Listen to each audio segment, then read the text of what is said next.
behavioral scientist, teaching and learning, at the edge of my field, and a dad. And a dad, yeah. And a dad. What I would say, however, is that the way that we measure advertising is typically wrong, right? So typically what we do is measure sentiment, right? Did this advertisement change belief or sentiment?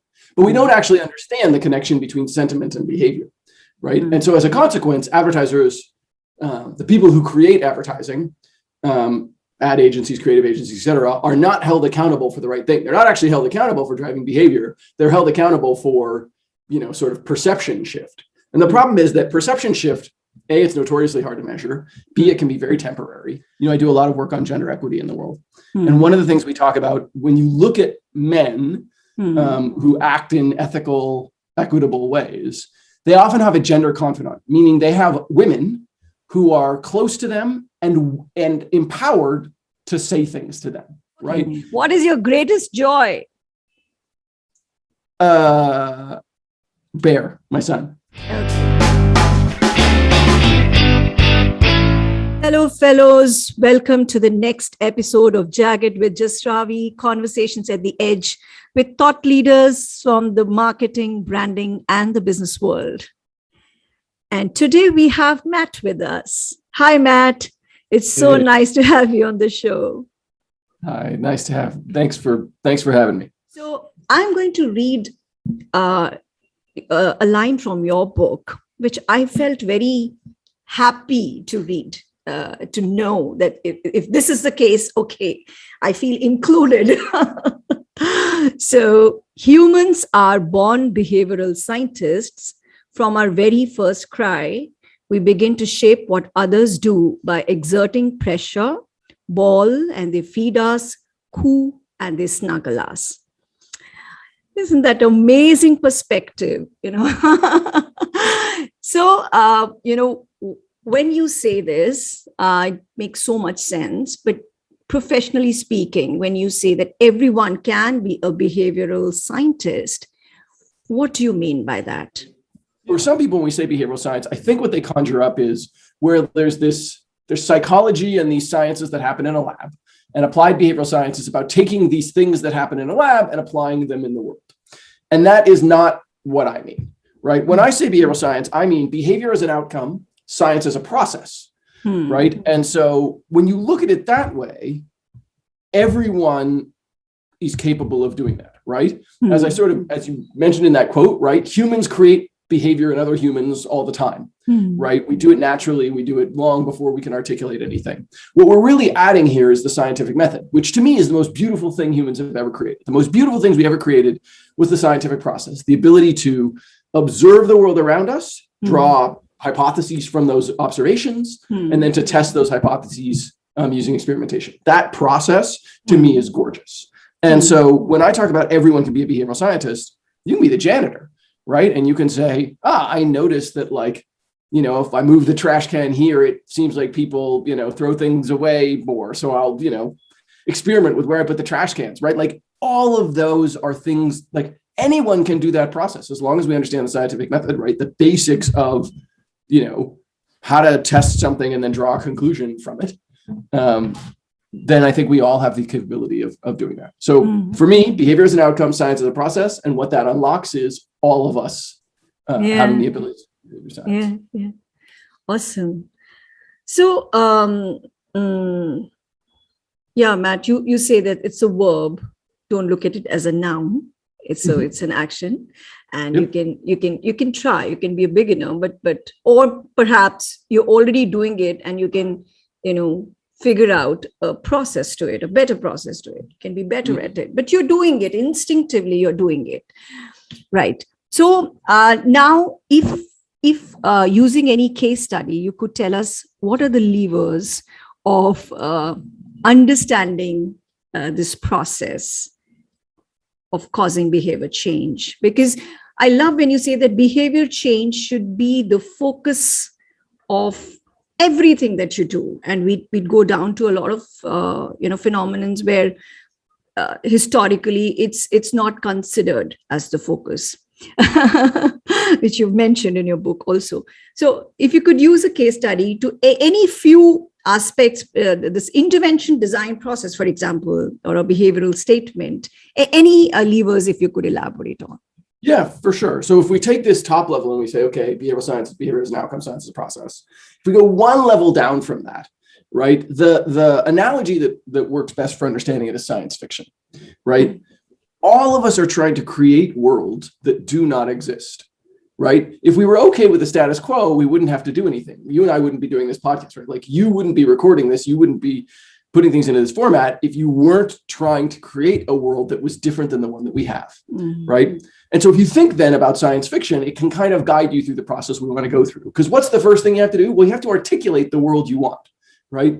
Here is what it looks like when we get it right. Here's the world I want to live in, right? And so we talk about this as behavioral strategy. How do you define the outcome that you want? And this is not a scientific process, right? This is an opinionated process. Like the world you want may be different than the world I want, maybe different than the world that Google wants or Microsoft wants or some different company wants. But it is important to articulate what does it look like when we get it right? And not, to your point, like, well, it has an app. No. As an outcome, what is happening? What are people physically, literally doing? Can I close my eyes and in a rich way envision this world? So that's behavioral strategy. Once we've done that, well, we need to say, all right, where are we now? Right? I can't get to here if I don't know where I am. Right? And so that's the observational part of science, right? When we talk about science, there's two sciences, observational science and experimental science, right? So we first have to start with observational science. And what we really want to do is we want to say two things. One, why would anyone want to live in this other world, right? Given that we have a world and there's another world that we want, why would anyone want to live there? And given that people want to live there, why aren't we already living there? Why aren't we already in that place, right? Now, broadly in behavioral science, we talk about those as promoting pressures, things that make people want this alternative future or make that alternative future more likely, and inhibiting pressures, things that make that alternative future less likely, right? So what we're really trying to do in this observational piece, this what we call behavioral insights, is trying to observe the world we have to understand that balance of pressures. And what we're really trying to do is we're trying to look at 5 kinds of people. Because everybody in the world, with respect to any particular behavior, falls into the always, never, sometimes, started, stopped. Let's actually use your show as an example, right? So there are people who always listen, never listen, sometimes listen, used to listen but stopped, or didn't used to listen but started. Right? Everybody in the world falls into one of those 5 categories. And if we can go observe what's different about those categories, it can teach us things about how we might need to rebalance the pressures. So as an example, let's take the always and the never. Maybe the difference between the always and the never is that always is just likes podcasts in general, right? In general, thinks podcasts are more valuable than the nevers do, right? So the always, that's the difference. It's a difference in promoting pressure. But equally likely is it could be a difference in time. Maybe the always people have more time on their hands than the never people do, right? The never people are more busy, right? And discovering that difference is what takes us into the next phase, right? Behavioral design. Because if we have a world we want and we have a world that we have already, we need to build a bridge in between them, right? We need to build something, some sort of intervention that moves these 2 worlds closer together. But the intervention that you would build varies greatly depending on what we saw from those pressures, right? So for example, if the difference between the always and the never was that the always were more convinced that this show is awesome than the nevers were, well, hey, we might want to, have an intervention that's about convincing people that the show is really awesome, right? We might need additional media or clips or advertising or other kinds of promoting pressure things, right? That made them see, this show is really awesome. Right. But if what we found, for example, is that, hey, the dominant difference between the always and the never is that the never people just, don't have time to sit down and listen to a huge episode. Well, hey, maybe we need to make episodes shorter or break them down into chapters or, re-edit them into smaller things. Those are really different interventions. Go run ads versus shorten the format are really different interventions that come from really different understandings of the pressures. Right. So now we've gone through strategy. We know the world we want. Right? We've observed the world we have, and we've started to say, okay, here's how we build a bridge. But we're not done, right? Because remember, this is science. And so the bridge doesn't work just because we believe it will work. It works because we push people out onto the bridge and we see if they walk across. That's experimentation, right? That's that 4th step. right? Impact evaluation, or, that experimental science piece where we say, hey, I'm not going to change the format of my show all up, but I'll take some old episodes and I'll make some shorter clips and I'll see if that changes listening behavior, right? I'm not going to spend $100,000 on advertising, but hey, I'll spend $100 and just see, hey, what is the return on that? Does that really make a difference? What is the small light version that we can do that validates the concept and shows us either, yeah, we're in the right direction, or no, we're really not. So those are the 4 stages, right? Strategy, which tells us where we want to go. Insights, which tells us where we are. Design, which tries to build a bridge in between. And then impact evaluation, where we say, all right, let's put people on that bridge. So, Matt, now I'm very tempted to skip straight to qualitative. Anywhere you want to go. This is your show. You can talk about anything you want. Thank you. So, market research, for example. Now, typically behavioral science, I mean, there is a whole understanding that you're going to understand the why. You will keep the context as the most important thing. And qualitative researchers, sometimes say that this is just a term. We've already been doing this, when we conduct an ethnography, we know everything about the context that one can know, as an observer, right? We are only focused on why. We exist because the why needs to be known, things like that. So I know you make this distinction between applied and theoretical behavioral science also, but what would your, so if this is a verb, behavioral science, how can researchers incorporate this into their day-to-day work, even quant researchers? Yeah, so it's a great question. I think that there's a couple of things going on there, and certainly, so these days I'm the head of behavioral science at Frog, right? Design, and sometimes when Frog goes into a client who's asked us to take a look at what they're doing, we'll have a research team that's in there that's like, hey, why do we have to do new research? We really know everything we need to know, and sometimes that's true. Sometimes the research is really great. One of the pitfalls I sometimes see is, when you talk about ethnographic research, you're often taking a lens of demographics, right? Whether it's socioeconomic status or gender or whatever, right? You start from those places of difference and then try and say, well, there are different reasons and motivations for why people go through things. To me, this seems a little bit backwards, right? I think we want to start with the segmentation of behavior, and then maybe gender emerges. So maybe the difference between the always and the never is that there's a lot more women in one category than in the other category. Okay, cool. That might tell us something, right? Like, it's not that gender isn't a factor, but it only matters because it drives a behavior, right? We shouldn't a priori decide it matters. We should decide it matters because it emerges naturally from our understanding of the behavioral difference, right? I do think qual and quant working together is really important. I think in a lot of businesses, I see them still very, very separate, right? Design research or user research is over here somewhere, right? Quant or analytics is over there somewhere. They have different leaders. They're not incentivized to work together. And that to me seems really foolhardy because, what you want is this constant back and forth. When you see me run it, the typical behavioral science project that I run is between 12 and 14 weeks, right? It's pretty short. And I've just found over 20 years of experience that that's the sort of, that shortness provides us the focus that we need. But what that means is that, our quant and quals are talking on a daily basis, right? Quant is saying, I looked in the data, here are the things I saw in the data today. Can you go see if you can hear them in users, right? And qual is saying, all right, like, here's what we heard in the users we talked to today. Like, can you see if that's true in the data? And so they're constantly cross-validating each other, right? To your point, if you think of market research as arriving at the truth, right? That's our job. Our job is to figure out what is the underlying truth. You can think of the truth as a table.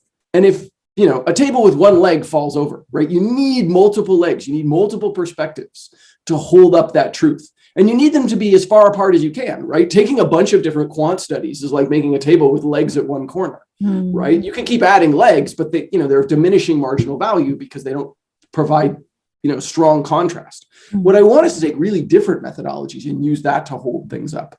But I think you can, broadly, research occurs at every phase of what we do. Right? There's research that figures out what behaviors we need to do in the first place, right? That fits into that strategy bucket, right? What behaviors are interesting and at what level? I was the chief behavioral officer at Clover Health, an insurance company.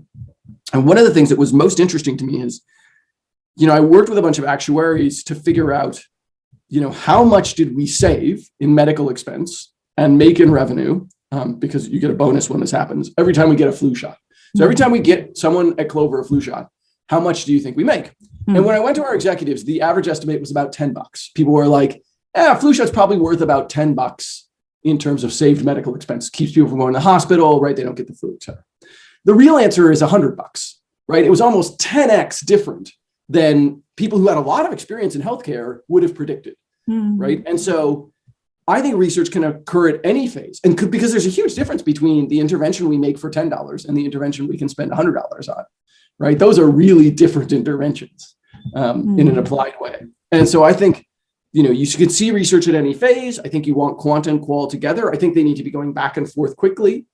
And I think that you want to start with behavior, not with demographics or ethnographic, but rather with what are the behaviors that I care about, and then let those demographics and ethnographics emerge from that. Awesome. Okay, so exhausted. Thank you for summing up that also. I like to be very complete in my answers. I always sum up at the end. Yeah. Great. So now we move to, market research. And now we talk about advertising, because advertising somehow, very happily, everybody agrees that, you can focus on perception change, you can focus on belief change, and one half of advertising is going to go waste. But it's okay. It's long term. It's just going to be a little nudge in that direction, and we should be fine with that. So, we'll figure out what we want to measure, and that can be a very small thing. And as long as we are meeting that, we can keep doing it. So you've also mentioned that in your book that, 1% of US GDP is spent to compensate for the fact that behavior change is not the central aim of advertising. Now, what I want to know is, so how, if you as a behavioral scientist had to reimagine advertising, what would that be? That's one. B, this assumption that perception change or a belief change is going to lead to behavior change, is that correct? Because the opposite also is very correct. And especially if we see in our life, sometimes we actually change behavior, and over a period of time, our belief and attitude changes, or we make realizations. So, over to you. Yeah. So on the first one, how would I reimagine advertising? Well, let's say two things. First of all, one, I think, and I'm by no means an advertising theorist, so I'm sure there are other ways to break this up. But one of the ways that I break up advertising in my mind is advertising that makes me aware of something that didn't exist versus something that tries to convince me that something was worth using, right? And a lot of times the former is sufficient. There are lots and lots of things in the world that would make my life better, but I just don't know about them, right? Entertainment is a really great example of this, right? Like there are lots of shows I would love to watch if I knew that they existed, but I didn't know that they existed. So how would I have known to watch them, right? Which is why recommendations are such an important part of human culture, right? It's one of the ways that we socialize, right? Let's say Bollywood's a great example, right? I don't know anything about Bollywood. I'm sure in the panoply of Bollywood movies are things I would love to watch, movies I would really enjoy. But because I don't know anything about them, there's no opportunity for me to engage in that. And so I think that same thing occurs in advertising. There are informational advertisements that are about helping me understand that a thing exists, right? Then there are motivational advertisements. Nobody in the world doesn't know that Coke exists, right? Like we are all very aware that there is a soft drink and it is called Coca-Cola. Too aware that there's a soft drink that exists and it is called Coca-Cola, right? And so instead, Coke is running advertisements that are about convincing me to drink Coke, right? Trying to strengthen their brand position. And that's the place where I can understand it. There's nothing wrong with it, right? In the sense that it is one lever for creating change, but it is a lever that we over rely on in terms of how much, we sort of spend. If you look at, for example, Mars, right, when they advertise M&Ms, yet it's still not particularly easy for me to get M&Ms. I have to go somewhere to get them. They don't just magically appear in my house. I don't live in a world where there are M&Ms constantly around me, right? If they took even a portion of their ad budget and just said, hey, you know what we're going to do? We're going to make M&Ms really available. That would be really impactful. You and I and everybody else has a bias, which is when I say, hey, just like, let's go get people to eat more M&Ms. We automatically gravitate towards promoting pressures. Let's introduce new flavors. Let's run advertisements. Let's do those things, right? We systematically ignore inhibiting pressures and vice versa, right? If I said, all right, get people to stop smoking, we automatically gravitate towards inhibiting pressures, right? We focus on all the things, put laws and taxes and blah, blah, blah, blah, blah, blah, blah, right? But we don't think about like, well, let's ban advertising. Let's get rid of promoting pressures. And so this tendency to move towards advertising, because most of the time we're trying to get people to do something more. That's the job of most capitalist organizations, is to get people to do something more, usually buy something more. This reliance on advertising is part of our overall reliance on promoting pressures. And we just need to redirect some of that towards inhibiting pressures, and vice versa in things like public health, et cetera, where we need to get people to stop doing things. We typically over rely on these inhibiting pressures. We're going to make it harder to do illegal, we'll systematic change on this side. And we don't do much about the like, well, hey, it doesn't do much good to put in place new laws when you're continuing to allow McDonald's to like advertise every day, all day, in every sector. And everywhere, yeah. Okay. So that's so our reliance on advertising is a part of a larger bias that we have to get past, right? We have to look at those other sets of pressures that we typically ignore. And to part B, Matt, a behavior is an action, right? Something. So advertising, when it is focusing on sometimes just as a promotional pressure on just encouraging a motivation or leading you to recognize something, a need that, is not very salient in your mind, or, there, would you say that's the correct focus in? Well, I think there's nothing wrong with trying to create a promoting pressure through advertising, right? Motivation, belief is a very powerful motivation. Probably the most powerful pressure on either side is identity, right? Like how we conceive of ourselves and whether an action is congruent with that self-conception is actually a huge, huge part of what we do. So I do think that I'm not by any means saying advertising doesn't work.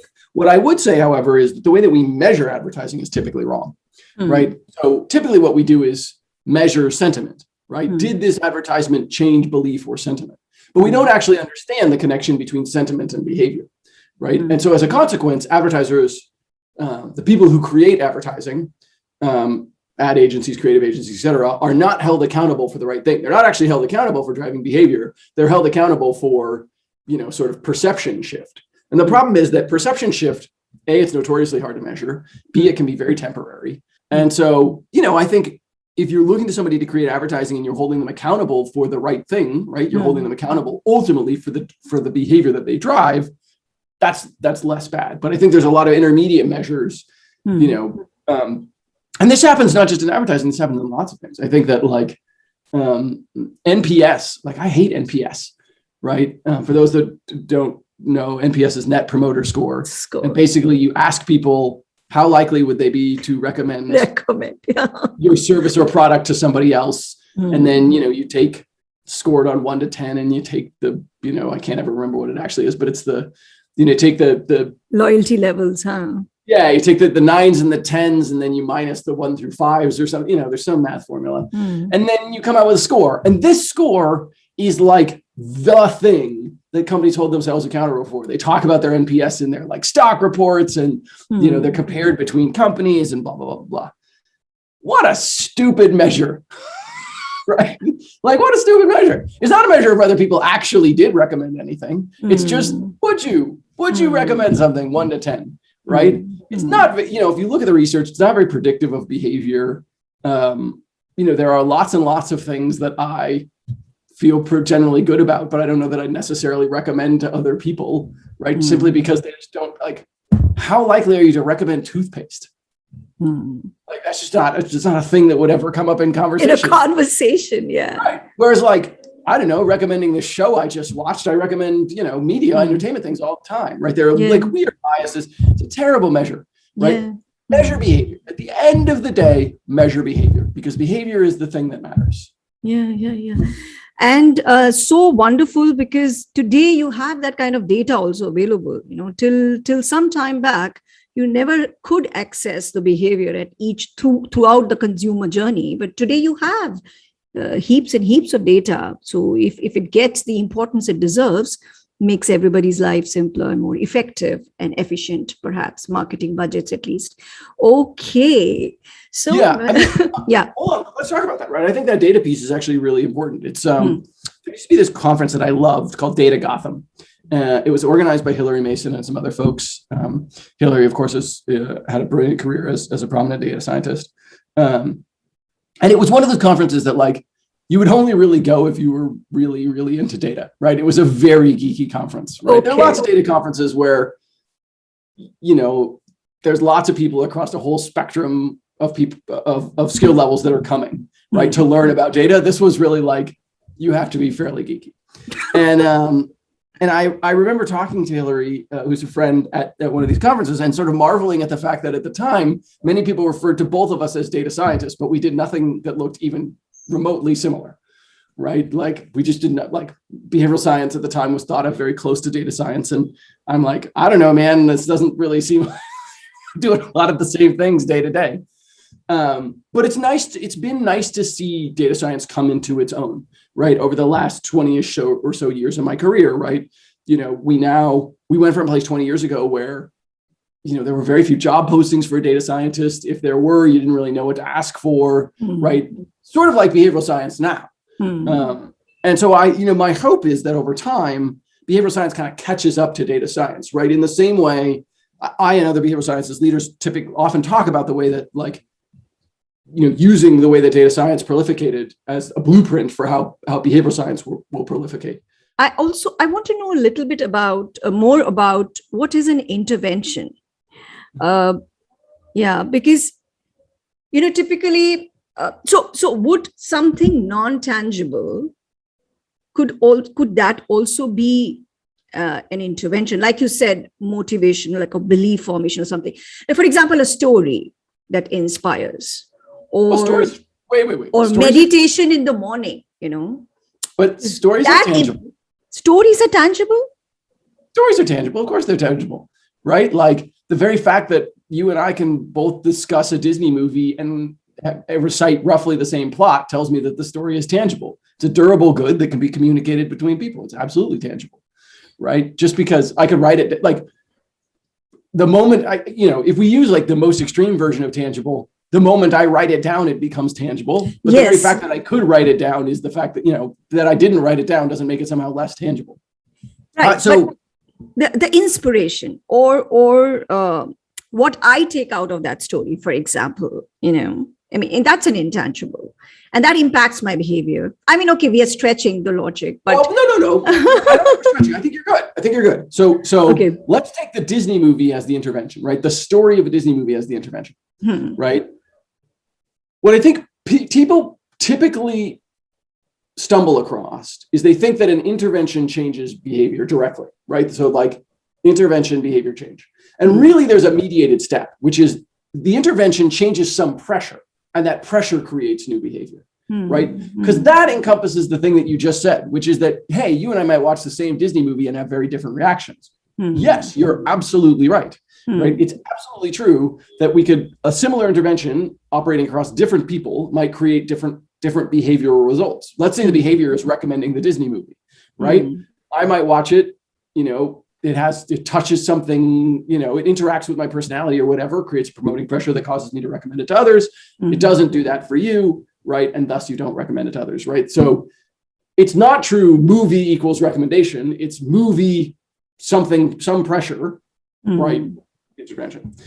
And one of the things that I think is buried in what you're saying is it's key to understand this is a probabilistic science, not a deterministic science. So what do I mean by that? right?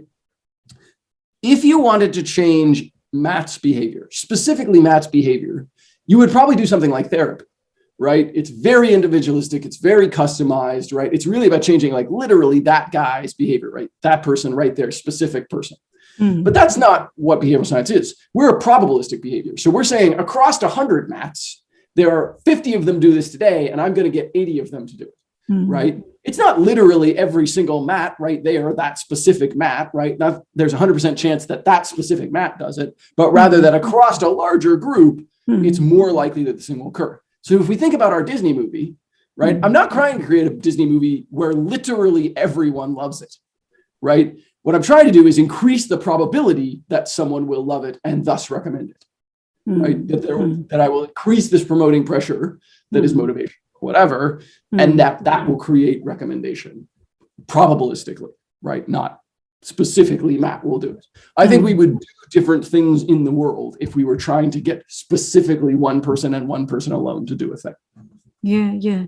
And that is why, like you were saying, design and test and so that entire intervention works to the best possible potential in impacting those 100 people. Yeah. That's right. Across those larger groups of people, right? So we might start, and this is the difference between, you talked earlier about, I make the distinction frequently between applied and academic science, right? Academic science is trying to determine the degree to which something is true, right? And so, they need to run much larger tests, right? Larger groups of people, higher degrees of statistical certainty, et cetera. Applied behavioral science, I don't have to care about any of that. I just have to be right enough. So here's one of my favorite examples. All right. What if I said, hey, if you and I snap our fingers together on the count of 3, right, we're going to cure all known forms of cancer. You and me together right now. Okay, ready? 1, 2, 3, snap. All right. So did that work? Probably not. Right. But the effort was so low that it was worth doing anyway, because the effort was so low. Right. If snapping once a day had a 1% chance of curing cancer, I'd snap every day. Right. And it doesn't matter if that's P less than 0.05 or what the effect size is, because outcome is so high, so important, and the effort is so low, it's worth doing. And that's really what applied behavioral science is. It is adding notions of value, right? Outcome, right? Impact of outcome, how important an outcome is, and effort, right? So if you take academic science and you say, okay, we're going to take these truths, but we're going to add, well, how important of a truth is it, right? How much does it lead to something I care about? And how hard is it to use? That's really applied behavioral science. And so, this can be a struggle for lots of academics. If you think about the statistics portion of it, quick lesson in statistics for those who are listening, right? In psychology, the typical measure for something being true is P less than 0.05. What does P less than 0.05 mean? It means that there is a 19 in 20 chance that the thing that we have observed is real, right? So if we observe a difference, there's a 95% chance that difference is real and a 5% chance that difference is not real. So that's the standard measure for things, right? And so frequently when a data scientist comes and, I interview them for joining my team, I'll ask them, hey, I have an intervention that is P.2, right?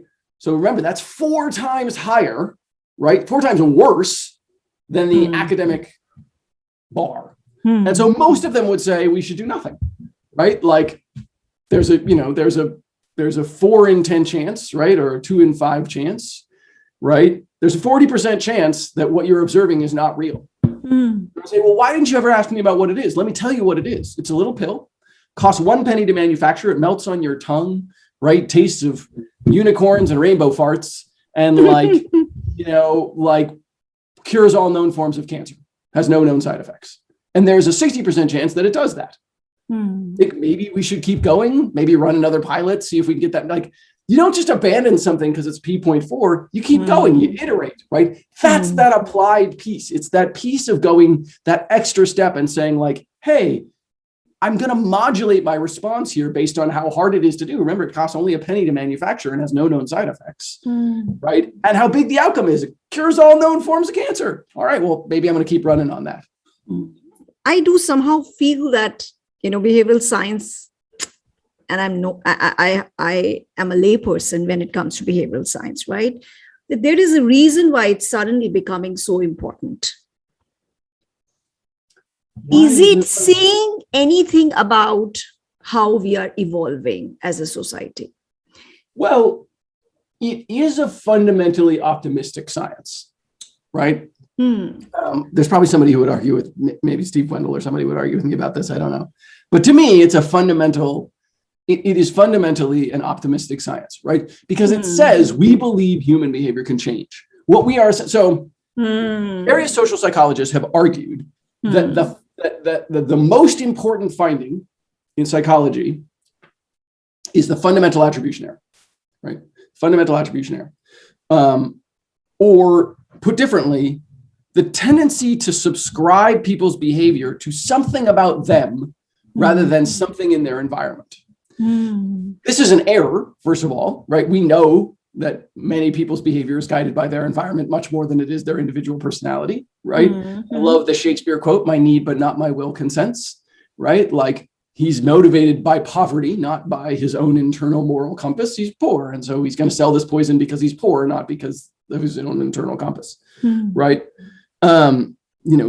Making certain choices is a luxury, right, of those with privilege. And I think we have to be very conscious of that. Yeah. So if we believe, right, that humans fundamentally overpredict the degree to which something is about a person, what behavioral science says is, hey, I embrace it's often about people's environment and that those environments can be changed. And to me, that's a fundamentally optimistic science, right? It says, I don't just have to accept the status quo. There's a certain number of shitty people in the world who just are bad, and there's nothing I can do about it. Instead, it says, no, people are shaped by their environment and I can do something about it. Now, we know that people also come into the world with personalities, right? When my son was born, he was not a blank slate. He had his own set of personality. He's an extrovert and he's lovely and wonderful and wild and crazy and all of these things. He had a personality, but that doesn't determine everything that he will do in his life. He's still guided by, I and my co-parent and the world that surrounds him and the world he lives in and all those things. And so to me, it's a fundamentally optimistic science because it says, hey, we can change people's behavior. Because if you don't believe people's behavior can change, why would you ever do behavioral science? Right? If you believe people are destined to do the same thing that they've always done, right, and always will do, then there's no point in engaging with behavioral science.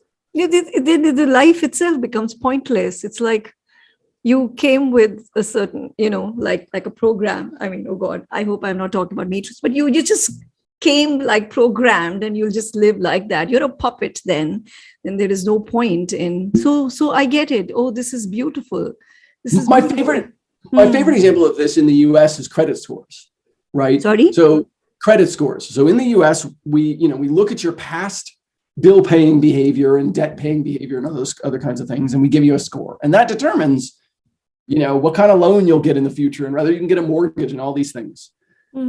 Right. But what that fundamentally assumes is that you will, in fact, never change. I got in like a knockdown, drag out fight with the head of risk at American Express once about like whether people's credit scores like were reflective of their future behavior or not.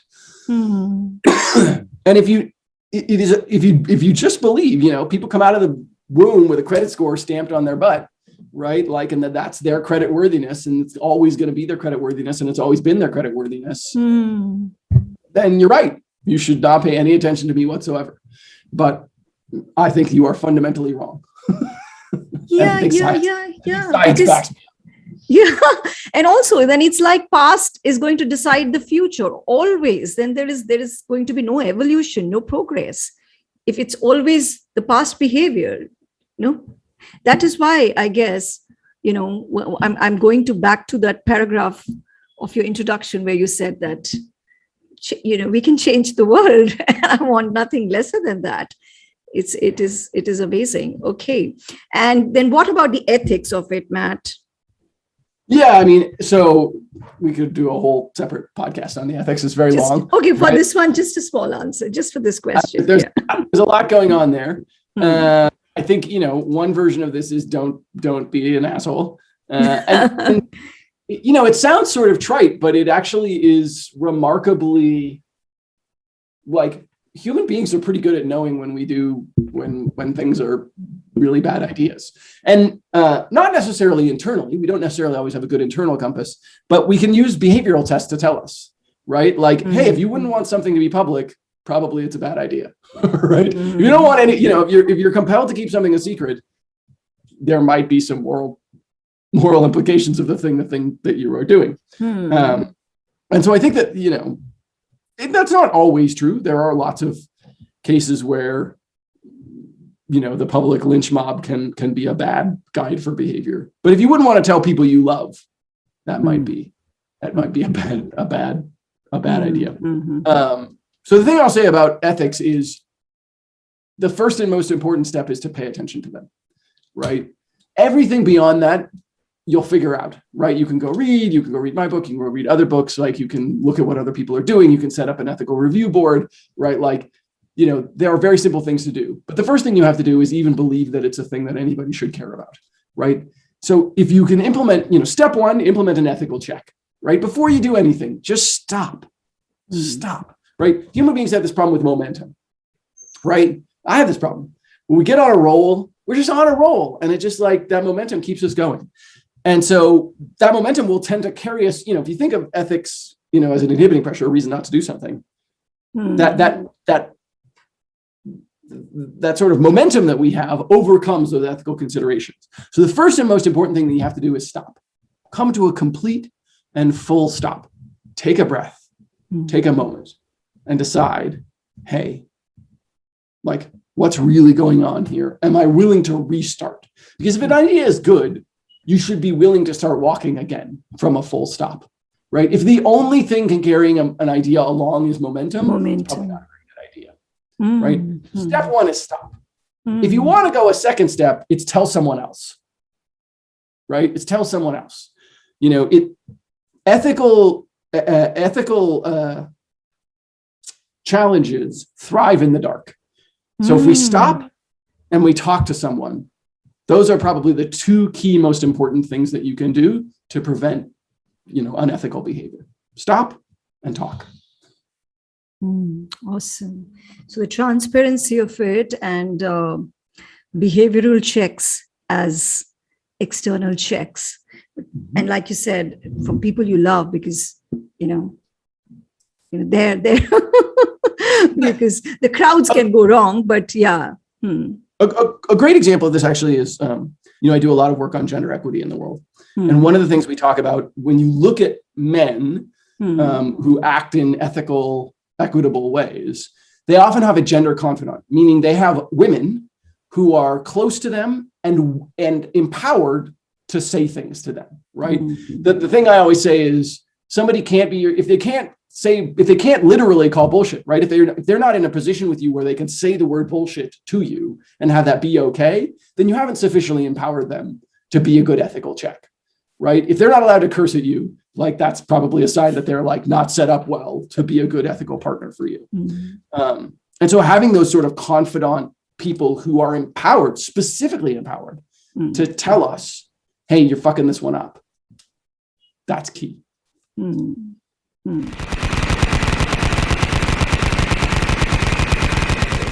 Okay. This is the laser round.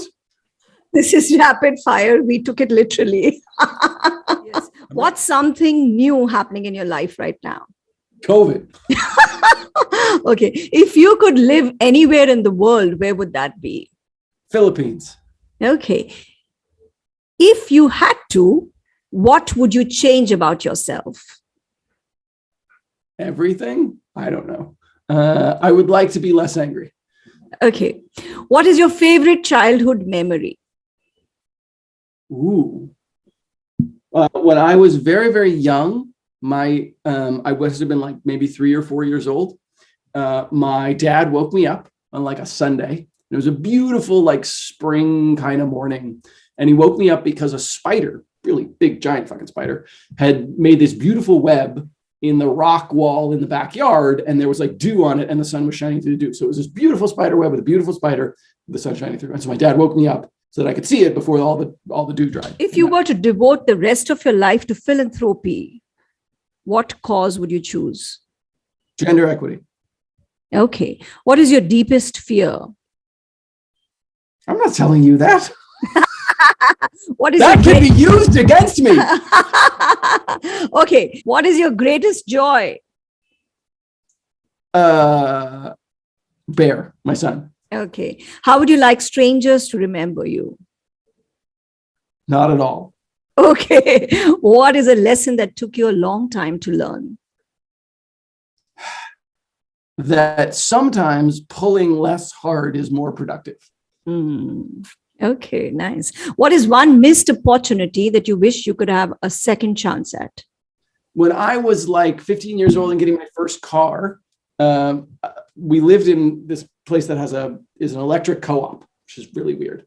And they were auctioning off one of the like cars from it was like an SUV from electric co-op, and I should have bid on it. And I still regret not like bidding higher. It would have been a great car for pretty cheap. I should have done it. And I just am an idiot. Okay. So, Matt, could you share a little bit about your book, who it is for, what is it about, start at the end, how to build products that create change? Yes, that is the book, Start at the End, How to Build Products that Create Change. It is for everyone that doesn't mind that it has cursing. I don't know. It is, it is a somewhat irreverent book that's very much in my voice, but it's fun. I think it's for anybody that wants to change other people's behavior.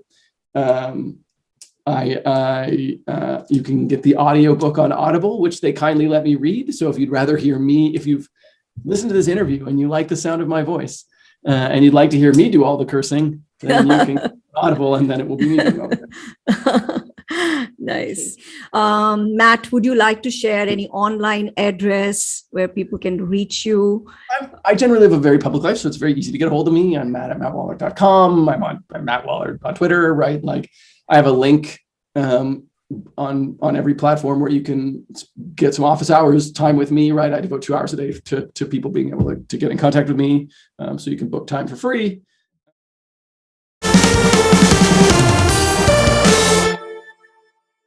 Yes. No, I think this has been a fun format. It's been super fun for us to get a chance to chat, and I think I think people often. It's interesting to me that in the world there's like a whole set of people who love podcasts and a whole set of people who don't love podcasts, and we're missing that messy middle, right? Like there should be a messy middle of people who like some podcasts, and I think this is a perfect place for people who might not love every single podcast. You don't have to love the format that's podcasting to love a show like this, right? To learn something from a show that is talking about experiences, at the edge of where things are.